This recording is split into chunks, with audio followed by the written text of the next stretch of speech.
Assalamualaikum warahmatullahi wabarakatuh. Para pendengar, para peminat kuliah subuh yang berbahagia, soal-soal hidup dan kehidupan kekal yang kita sebutkan sekali 2 minggu di dalam pengajian tasawuf ini belum habis. Dalam keterangan yang telah lalu kita melihat bahwasanya kepada kita telah diberitahukan bahwa hidup yang di belakang ini itulah hidup yang sebenarnya. Segala kesungguhan kita di dalam kehidupan yang sekarang, kegiatan, inisiatif, kreatif, dan segala macamnya itu, kita tujukan dalam umur yang pendek ini, dalam masa yang sedikit ini. Kita sanggup memikul beban bagaimanapun beratnya. Kita sanggup payah, lelah, penat, sukar. Karena ada yang kita harapkan, yaitu kehidupan yang sejati tadi. Ilmu dan amalan, usaha dan kerja hanya alat untuk mencapai kebahagiaan hidup yang akan datang itu. Hidup dimulai apabila nafas sudah berhenti. Alangkah ganjilnya perkataan itu. Hidup dimulai apabila nafas sudah berhenti. Yang sebelum itu apa? Hidup itu hanya khayal.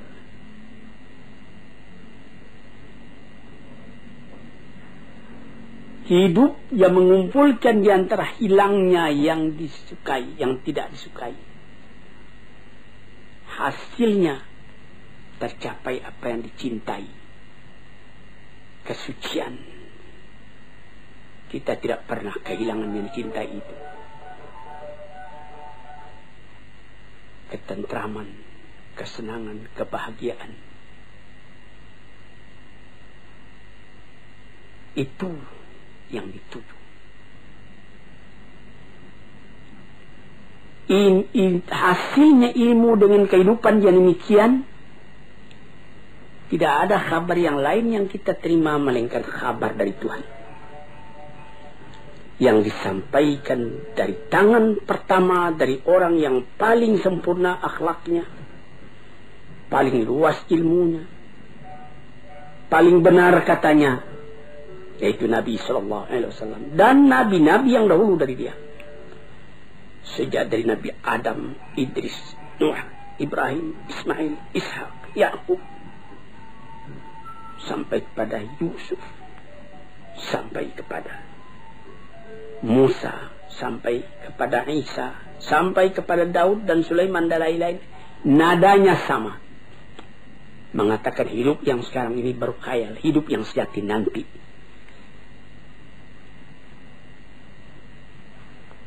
Terbukti hal itu dalam hati orang yang beriman.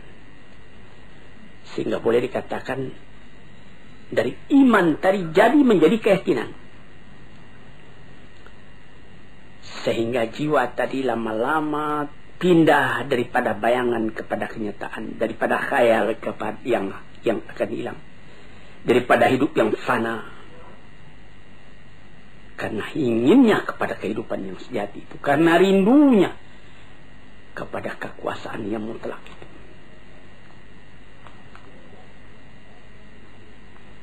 Kerinduan itulah yang menimbulkan nilai kepada hidup yang sekarang. Karena pada hidup yang sekarang ditentukan kebahagiaan hidup yang akan datang itu.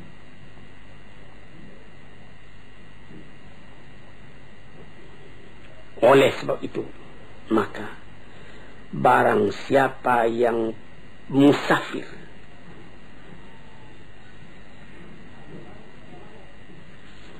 menuju kepada kehidupan yang bahagia itu, dia tidak merasakan lagi bagaimana pahitnya jalan yang ditempuh.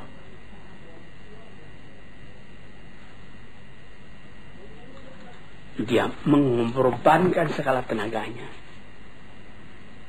memandang ringan segala yang berat, dengan cinta, dengan rida, dengan hati lapang, terus berjalan. Ya kadang-kadang karena capek berhenti, tapi dia tahu perjalanan ini belum selesai. Banyak-banyak berhenti, lama baru sampai, katanya.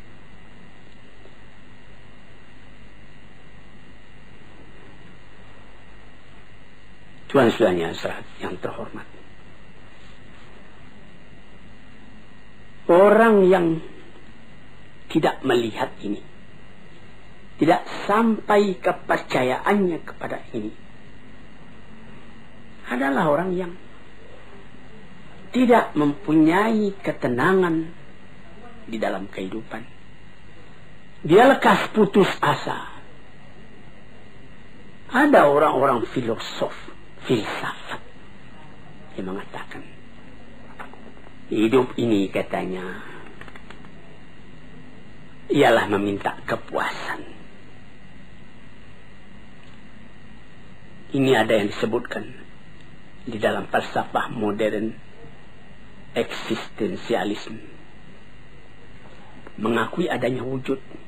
Sesudah wujud tidak ada lagi.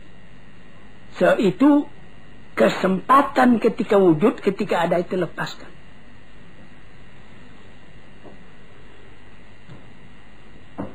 Karena apabila kita telah mati, katanya, sama saja. Seorang filosof yang tinggi, seorang ulama yang besar, seorang perampok, seorang pergajul, seorang yang tidak apa-apa, apabila telah kembali ke tanah, jadi tanah. Dimakan ulat.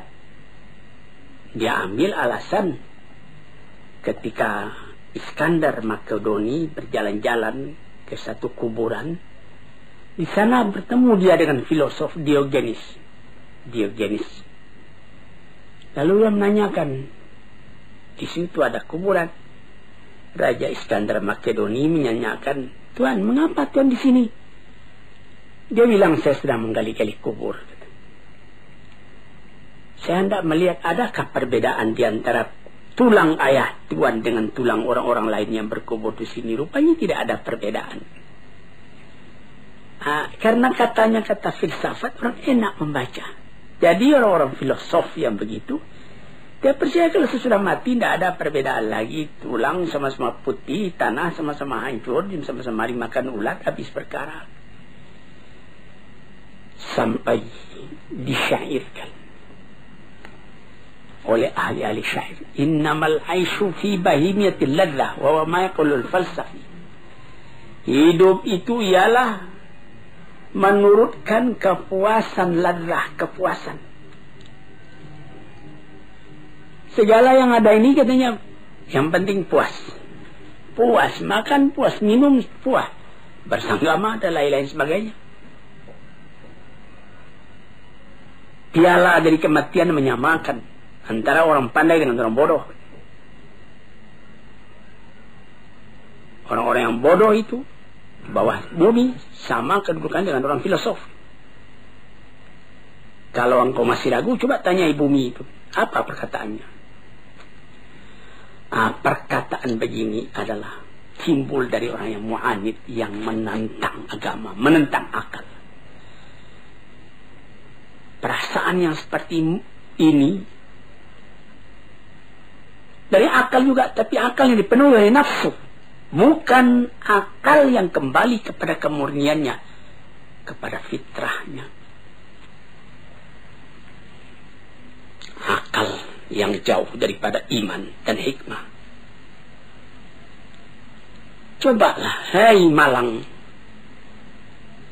apakah oleh karena maut itu menyamakan yang salih dengan yang talih, yang alim dengan yang jahil? Oleh karena itu maka dikatakan bahwa kita sama-sama sekali. Orang di dalam perjalanan sampai ke tempat perantauan yang terakhir.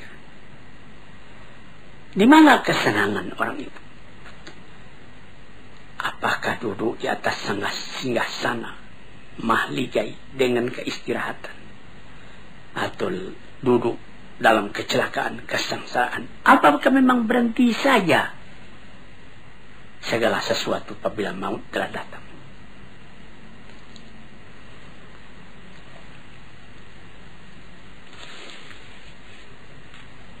Tanyakan katanya kepada bumi, kata Ad-Sa'ir tadi. Kita sudah tanyakan kepada bumi dengan renungan dan menungan.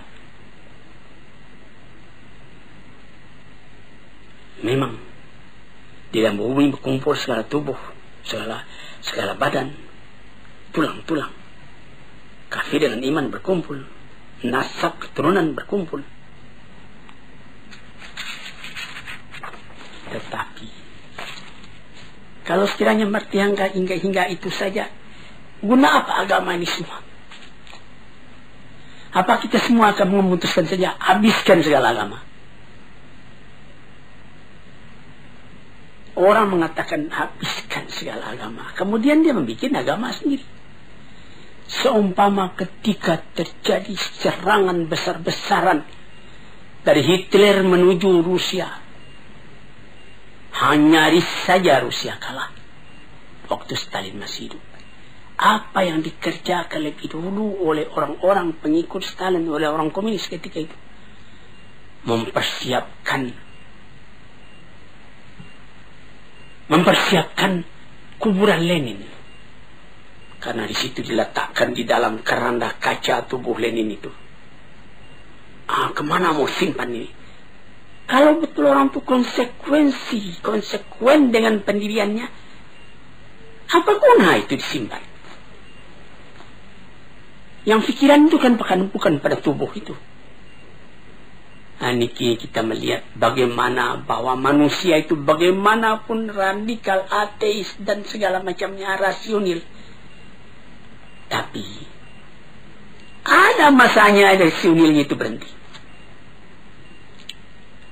Ada masanya perasaan mendorong kepada segala hal, sehingga disimpanlah mayat Lenin itu, dipelihara baik-baik. Sesudah aman baru dikembalikan ke tempatnya yang asli. Datang orang berziarah bersama-sama kepadanya.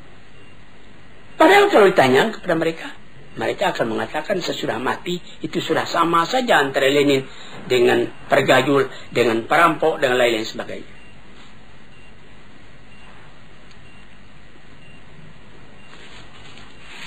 Jadi kalau kita hendak menanyakan bagaimana sebenarnya manusia sesudah matinya,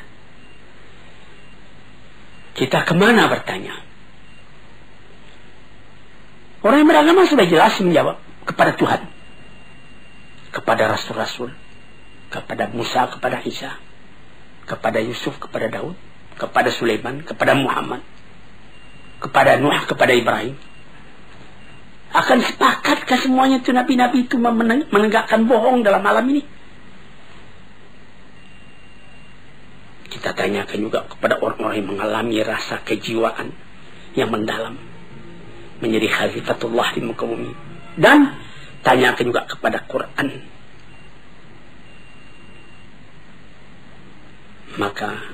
Dan tanyakan juga kepada orang-orang yang telah berpengalaman.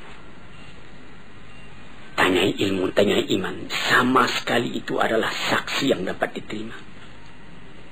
Tanyai akal, tanyai fitrah murni. Dalam Al-Quran dikatakan, Am hasibal ladhina jatarahus sayyiati an naj'alahum kalladhina amanu wa amilus salihati sawa'an mahyahum wa mamatum sa'a ma yahkumun. Apakah menyangka orang-orang yang telah berbuat jahat dalam alam ini akan disamakan saja kedudukan mereka dengan orang yang beriman dan amal salih? Sama hidupnya dan sama matinya. Itulah satu perhitungan yang salah.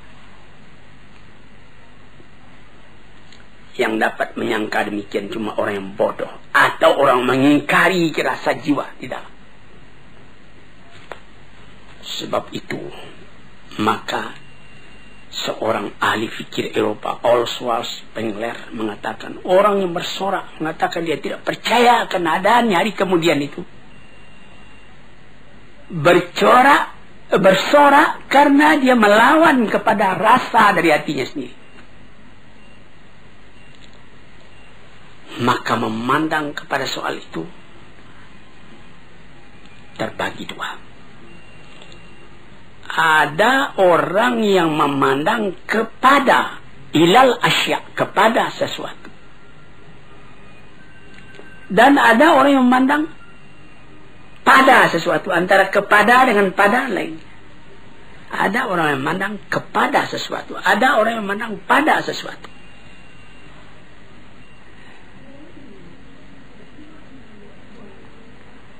Orang yang cuma memandang kepada sesuatu, menjadikan sesuatu semata-mata objek, maka fikirannya dan hatinya lama-lama pecah belah. Dia tidak dapat mengambil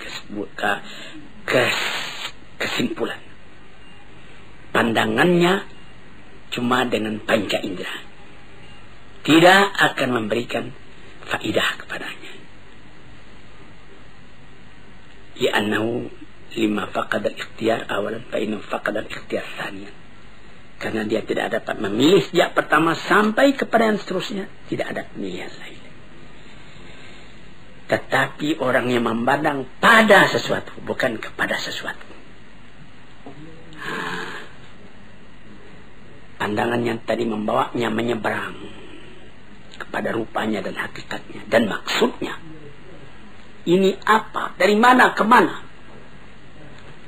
Kalau dia memandang sesuatu di hadapannya itu, menjalar fikirannya tadi kepada yang lain, sebab dan akibat yang timbul dari itu. Sampai dia mengaji juga, apa arti wujud dari ini, apa hikmatnya, dan apa ilmu yang sempurna dalam ini. Tambah lama derajat pandangannya pada sesuatu itu,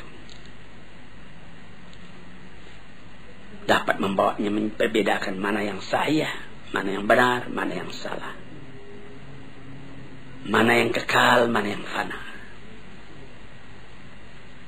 Dia memandang kepada kulitnya dan intinya. Misalnya, kita ambil permisalan orang yang memandang kepada sesuatu dengan pada sesuatu. Kalau dia memandang kepada sesuatu, terbujur mayat di hadapan matanya. Dia lihat ini tubuh akan dimasukkan ke dalam kubur. Sesudah dalam kubur dia akan cair, tidak ada apa-apa lagi. Filosof masuk ke dalam cair, hancur jadi tanah. Psikolog masuk ke dalam kubur, hancur jadi tanah. Dia memandang itu, tidak ada artinya. Tapi kalau dia pandang kepada sesuatu, ditukar dengan pada sesuatu, dia lihat, dia bawa kepada dirinya sendiri. Bercerai nyawa dengan badan. Apakah arti perpisahan itu? Apakah yang dikatakan oleh Suhrawardi, filosof dan ahli tasawuf yang besar? Dia mengatakan, badanku ini mengurung keadaan hakikatku yang sebenarnya. Aku terikat dalamnya. Tapi apabila aku mati, artinya perceraian antara hakikatku yang hidup dengan badanku yang akan jadi tanah. Aku tidak mengenal mati. Aku melihat lagi kehidupan yang terus, yang disebutkan oleh Jalaluddin Rumi di dalam pengajian tasawufnya, sampai mencapai tingkat yang paling tinggi. Dan kemudian diluaskan lagi oleh Iqbal, bahwa apabila beliau manusia itu mati, dia akan mencapai tingkat kesempurnaan yang paling tinggi. Sebagai penghambat keraguan kita, kebenaran hal itu, kita mesti berani mengatakan Muhammad, na'udzubillah, Muhammad bohong, Ibrahim bohong, Ishak bohong, Ismail bohong, Isa bohong, semua nabi-nabi yang mengatakan hal itu kita bohongkan. Na'udzubillah. Disinilah saudara-saudara yang terhormat, pentingnya pengajian. Kalau kita telah tahu bahwa dunia ini adalah jalan, jembatan untuk menuju penyeberangan yang luas, yang kekal, tentu kita akan menyediakan bakalan untuk itu. dia tidak akan kekal di sini. Dia akan meneruskan perjalanan kepada tempat yang lain, tempat yang kekal, tempat tinggal.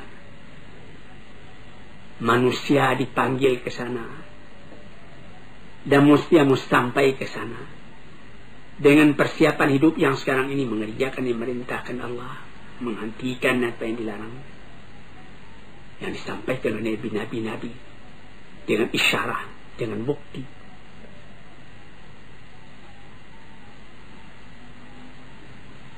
Dengan demikian baru sampailah manusia tadi kepada ketentraman hatinya. Untuk itulah dia dijadikan, untuk itulah dia dipersiapkan perjalanannya menuju ke sana. Dia ke sana pasti. Adapun hidup yang sekarang ini belum pasti. Memastikannya sikap kita sendiri, bagaimana kita menyabarangi jalan itu. Nah, itulah hadirin yang terhormat, hakikat dari kehidupan yang dikatakan tadi, yang di seberang hidupnya sekarang itu hidup yang sejati. Sekian dulu, lain-lain hari kita sambung lagi. Assalamualaikum warahmatullahi wabarakatuh.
Assalamualaikum warahmatullahi wabarakatuh. Hadirin, selamat mendengarkan radio kita ini. Sekarang kita akan masuk membicarakan lagi tentang martabat kehidupan, bagian yang akhir daripada keterangan tentang hidup itu. Hidup yang kekal, yang menjadi tujuan dari segala kita yang hidup ini. Hidup yang dikejar oleh tiap-tiap orang yang sadar akan arti hidup sendiri. Itu orang berlomba menempuhnya. Itu ialah hidup sesudah mati.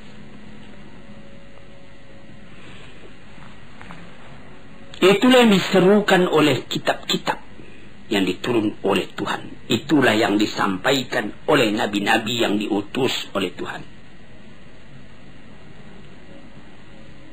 Wa ma hadhil hayatud dunya illa lahu wa la'ib. Kehidupan di dunia ini lain tidak cuma main-main, cuma sanda gurau. Wa inna daral akhirat lahiyal hayawan law kanu ya'lamun. Hidup di akhirat itulah hidup yang sejati kalau sekiranya kita fikirkan dan kita ketahui, direnungkan betul-betul.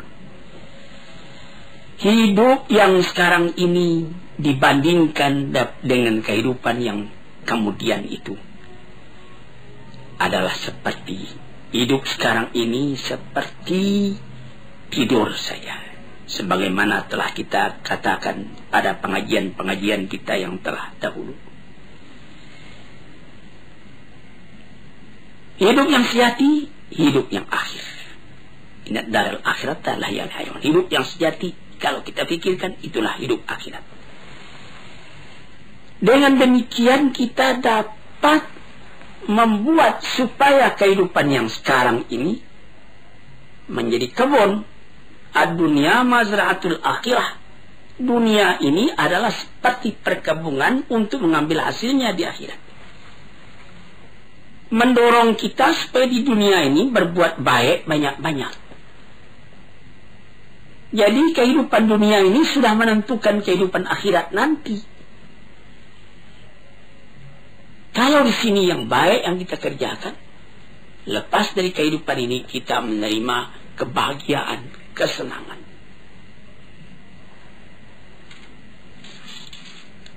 Nabi Muhammad sallallahu alaihi wasallam pernah memisalkan. Apa kata beliau? Mat dunya fil akhirati illa kama yudkhilu ahadakum isbi'ahu fil yami. Falyanzur bima tarja'. Kehidupan di dunia ini jika dibandingkan dengan kehidupan akhirat, kata beliau, hanyalah seperti seorang yang mencecahkan ujung telunjuknya ke dalam air, ke dalam laut. Kemudian dicabut kembali, basah. Basah yang sedikit di tangan itulah yang hidup di dunia ini. Berapa luas lautan lagi? Tidak dapat kita tentukan berapa dalam bertambah luasnya dibandingkan dengan yang air yang tinggal di ujung jari kita tadi.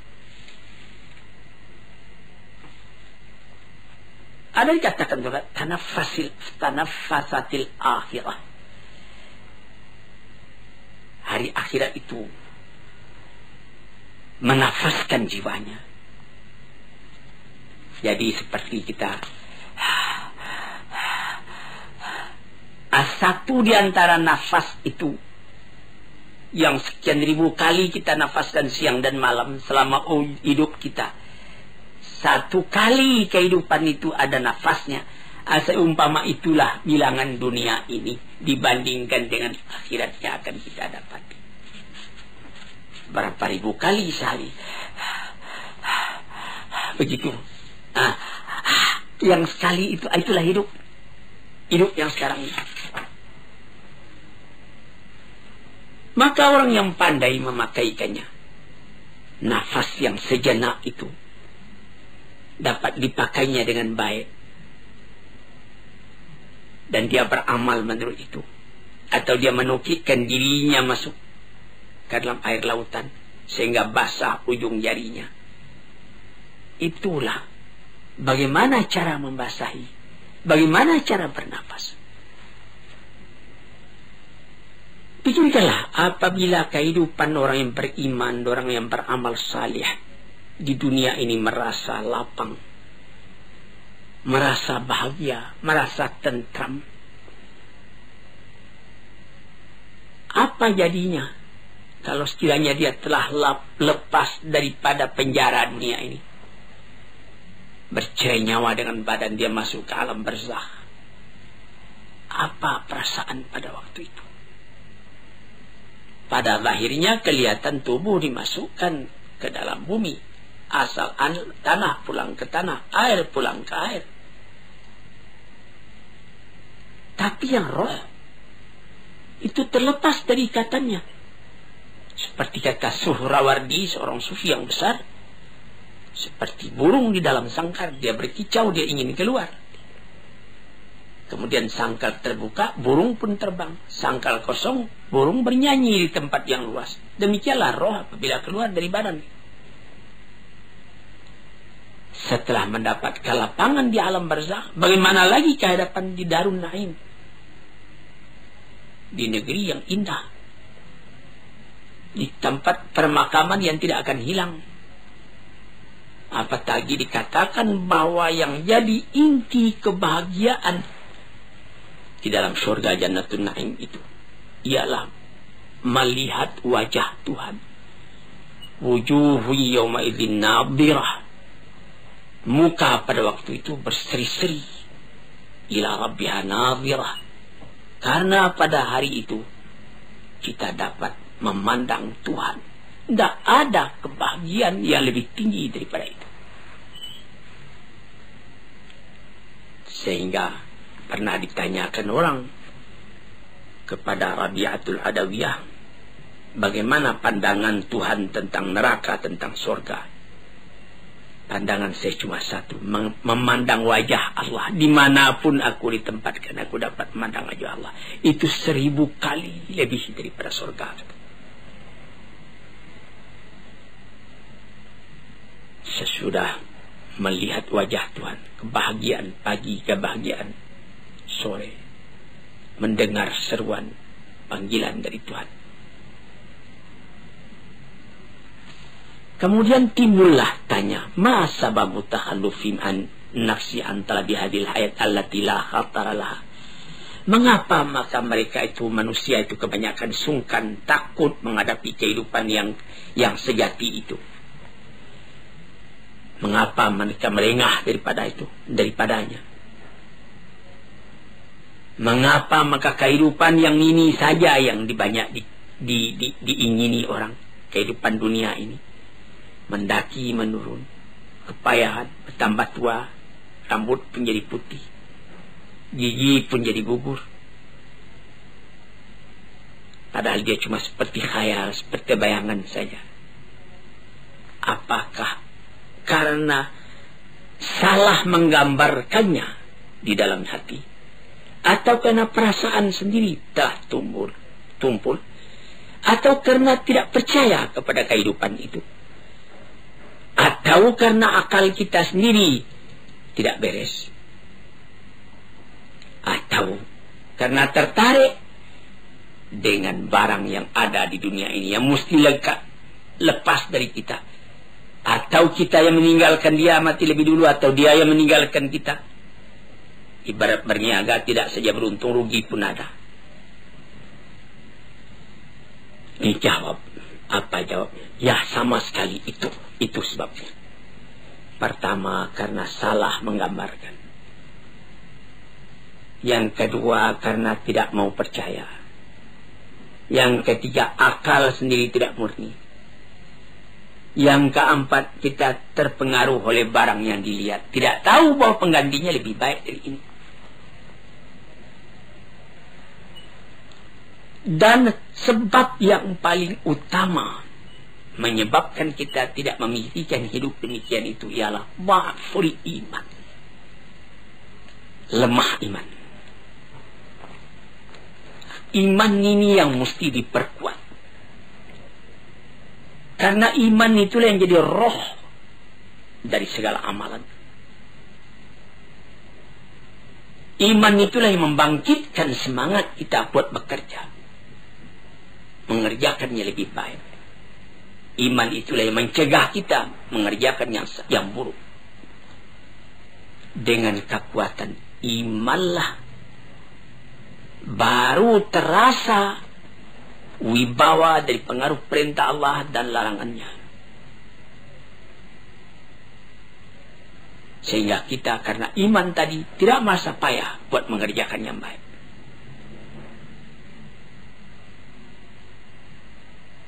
Itu. Maka apabila kuat iman, kuatlah kerinduan kepada hidup yang demikian itu.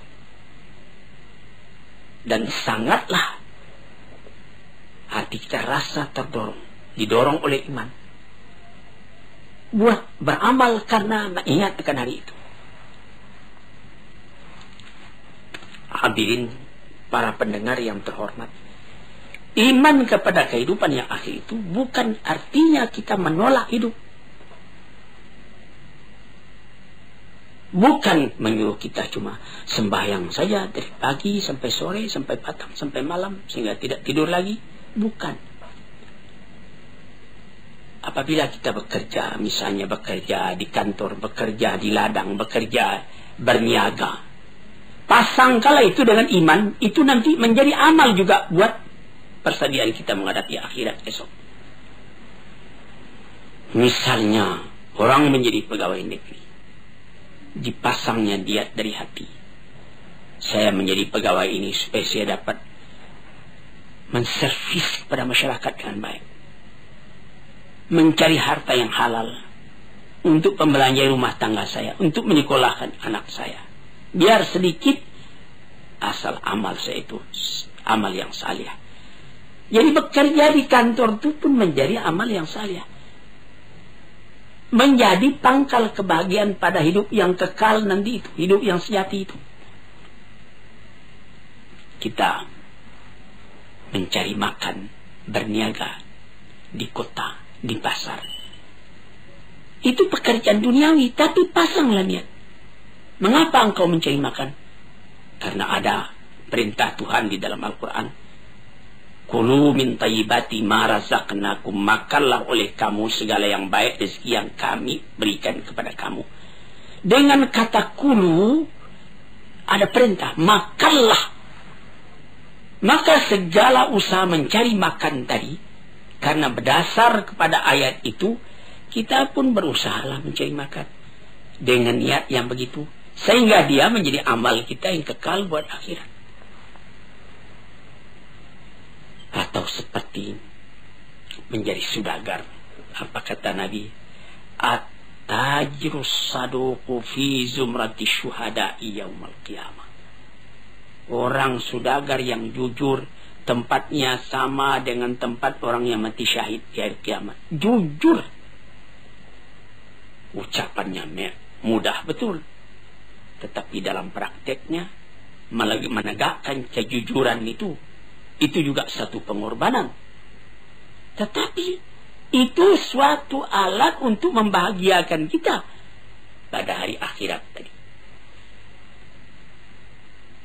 Atau yang lain-lain. Di dalam Al-Quran banyak perintah. Kulu min samarihi, makanlah buah-buahan itu. Jadi kita disuruh bertanam supaya dapat melaksanakan itu.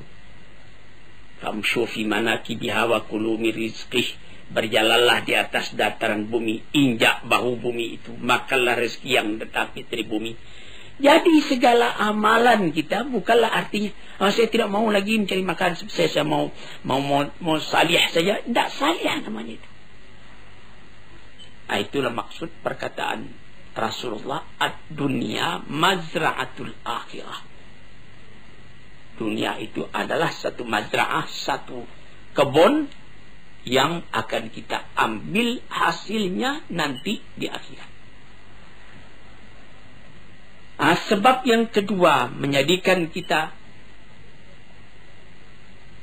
lengah. Tidak ingat itu, kita pandang hidup itu cuma yang sekarang ini juga. Karena kelalaian sudah masuk ke hati kita. Lalai itu sama dengan tidur. Lalai, rafalah hati kita, itu tidur hati.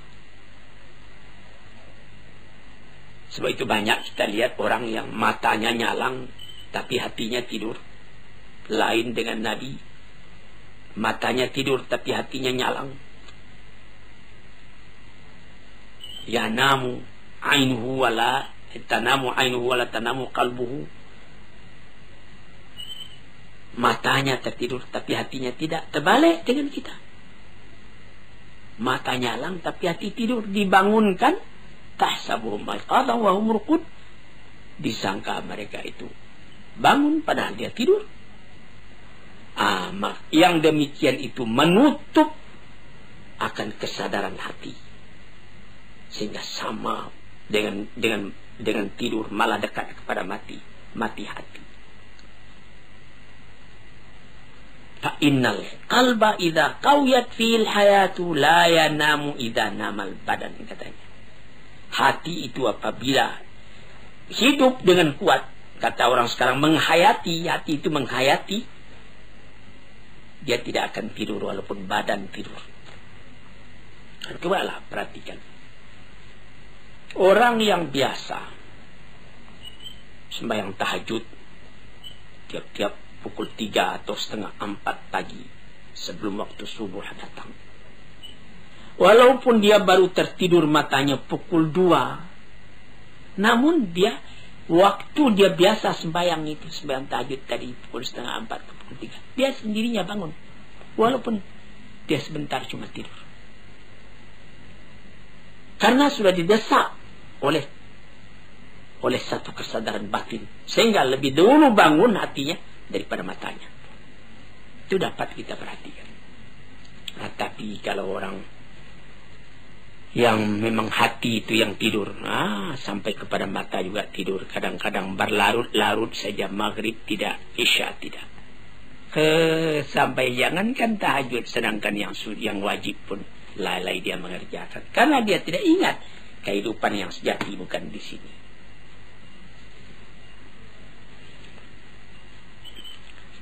Oleh sebab itu maka hidup yang sempurna itu telah dituntunkan oleh Nabi kita sallallahu alaihi wasallam. Bagaimana? Waliman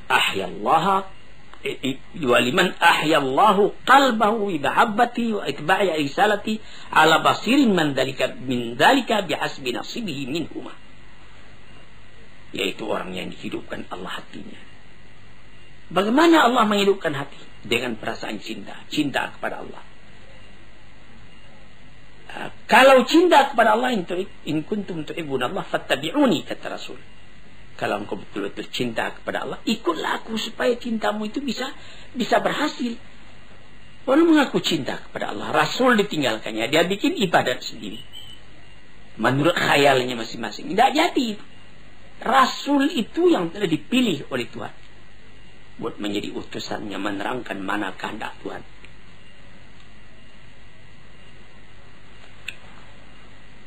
Maka kelalaian atau kesadaran, keduanya itu ada dalam panca indera kita, ada dalam akal dan hati kita. Kesadaran hati atau kelalaian hati sama juga dengan kesadaran badan atau kelalaian badan.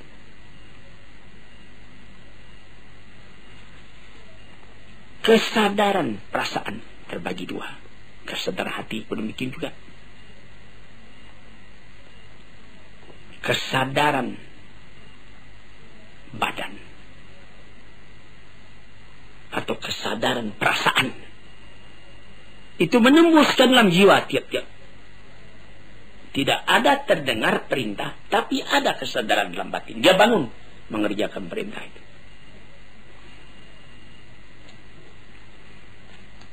Sebab itu maka apa saja pekerjaan yang kita kerjakan haruslah ada kesadaran. Orang dalam kata-kata sekarang ini, kata modern sekali, menghayati. Orang bisa ya bangun pagi, bayang, subuh, 2 rakaat, buka pintu, keluar, kamar mandi. Maka kamar mandi, buka pintu, sembahyang itu sudah rutin saja, tidak ada hayatannya lagi. Sehingga ada orang yang lupa, apakah saya sudah buka pintu tadi? Atau dia kunci pintu, tadinya dia sudah kunci karena sudah biasa begitu saja. Lalu dia nanti setelah masuk ke tempat tidur, dia pula, saya sudah kunci pintu tadi. Padahal tadi sudah. Mengapa maka sekarang diulangnya lagi, tidak pergi mengunci? Karena dari tadi itu dia tidak sadar bahwa dia telah mengunci. Cuma kebiasaan badannya saja. Celaka kalau beribadat juga seperti itu. Sampai orang lupa, saya sudah sembahyang tadi.